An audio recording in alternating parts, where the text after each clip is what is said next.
Hey everyone, ready for another deep dive? Today we're going to be focusing on something that's so important for a lot of parents out there. Those early signs of autism in kids, like around 3 to 4 years old. Yeah, it's such a key age, because if you can spot the signs early on, it can make a huge difference for the child's development. Absolutely. And to help us unpack all of this, we're taking a deep dive into this really insightful guide called Understanding Autism Signs in 3 to 4 Year Olds. It's from the Be Change Center for Autism, and they're doing some really amazing work in this field. Oh, they really are. One of the first things they highlight, and I think this is so important for parents to understand, is that autism is a spectrum. So, it looks different in every single child. There's no one-size-fits-all checklist, which I'm sure can make it really tricky for parents to know if that's what they're seeing. Right, like, is this just my kid being themselves, or is there something more going on? So where does the guide suggest parents start looking if they're concerned? Well, it breaks things down into different categories, which I think can be helpful. One of the big ones, of course, is social interaction. And, a lot of kids are a little socially awkward at that age. Sure, not every quiet kid is on the spectrum. Exactly. So it's really about understanding the why behind the behavior. The guide talks about these social communication challenges. Like, imagine missing those unspoken rules of play that other kids just seem to instinctively get. Oh, so like they're missing that kind of invisible script that everyone else is following. Precisely. And then there's this thing called theory of mind, which is fascinating.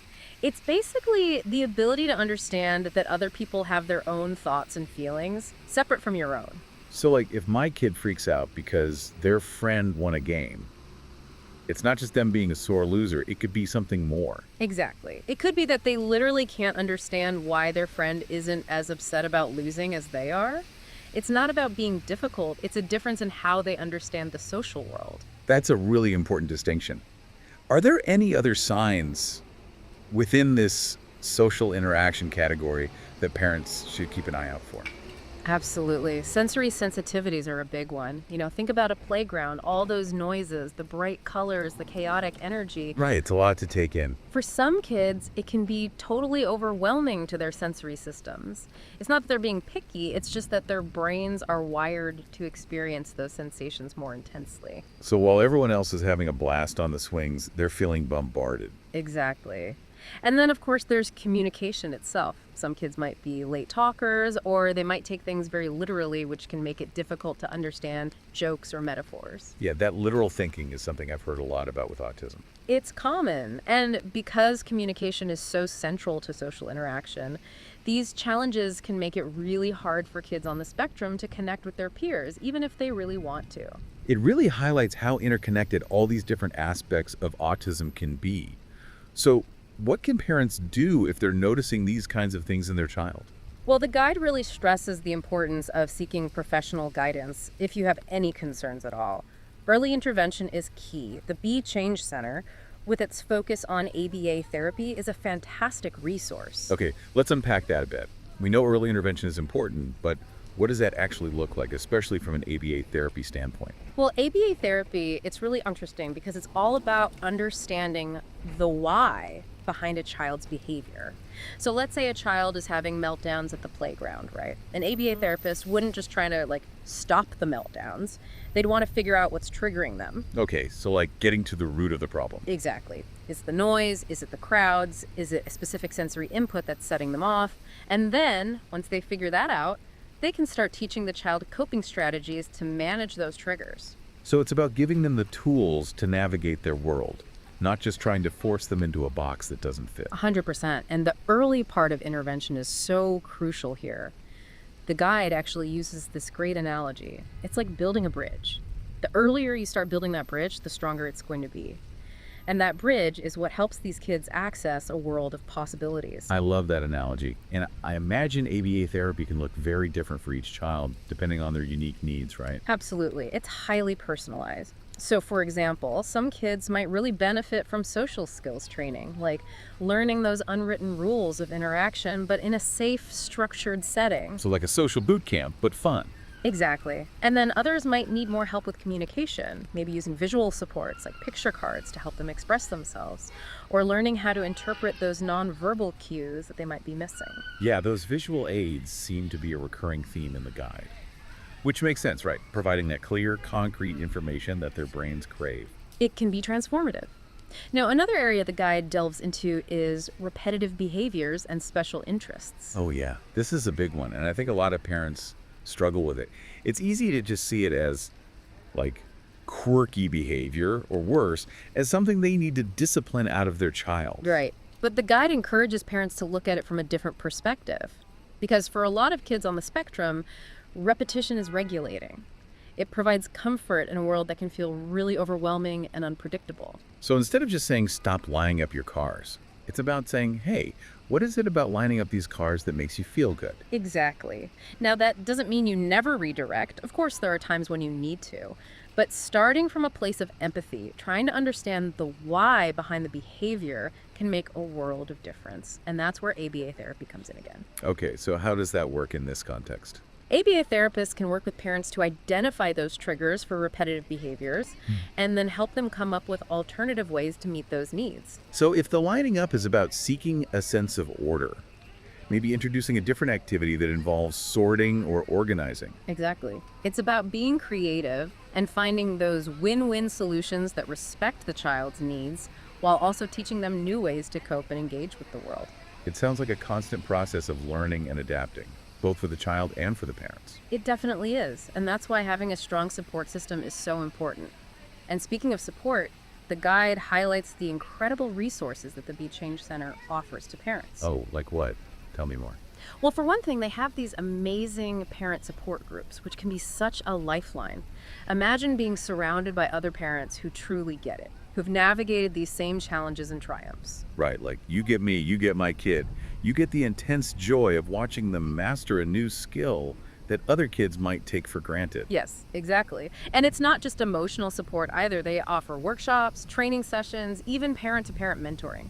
Wow, it's like they're equipping parents with the tools and knowledge to become experts on their own child. That's exactly it, because ultimately, that's what it comes down to. Advocating for your child, understanding their needs, and celebrating their incredible strength. So well said.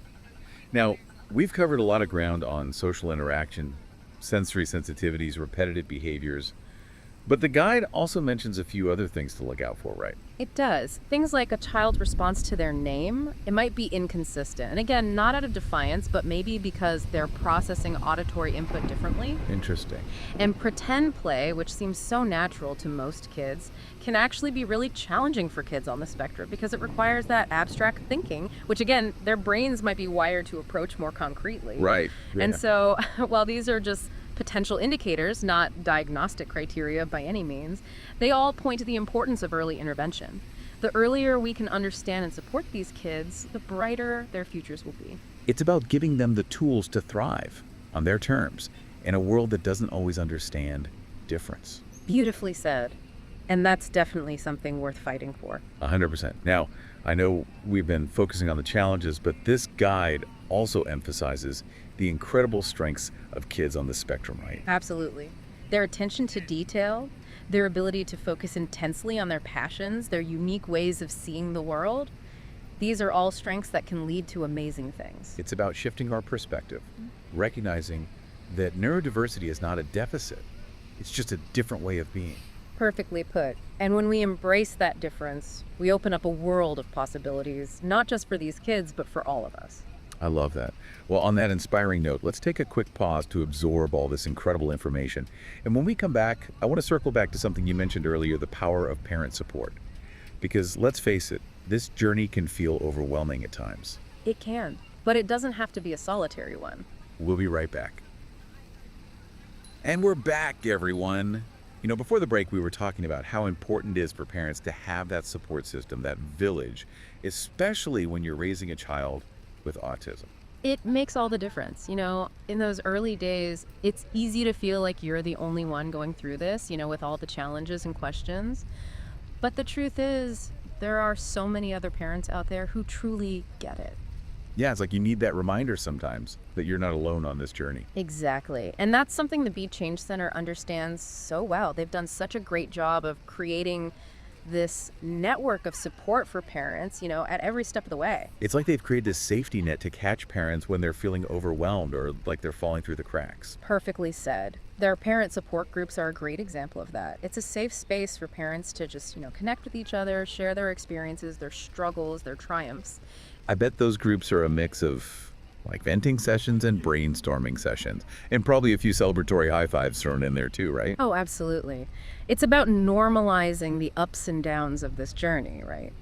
Because it's not always easy, but it's also incredibly rewarding. There's so much beauty in watching your child thrive and seeing the world through their unique perspective. It's about celebrating those aha moments, those little milestones that might look different for every child, but are just as significant. 100%. And the great thing is, Be Change doesn't just stop at support groups.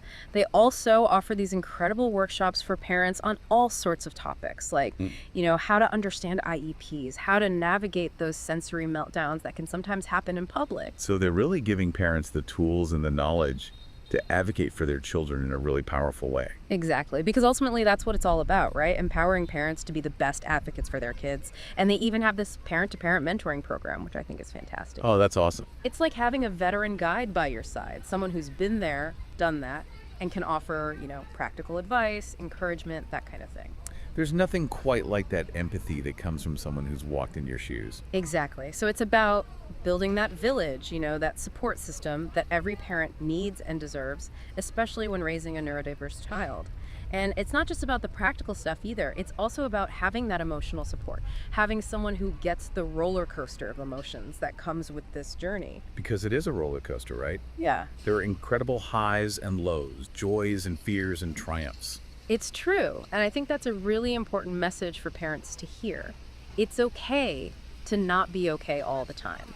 It's okay to ask for help, to prioritize your own well-being, because you can't pour from an empty cup. Self-care is so crucial. Okay, so to wrap things up, it sounds like we've learned a lot today about those early signs of autism and the power of early intervention and parent support. We really have. It's been great diving into this topic with you today. Likewise. And to all of you amazing listeners out there, thank you so much for joining us on this journey of discovery. Remember, knowledge is power, and early intervention can truly make all the difference. Until next time, keep those curious minds engaged.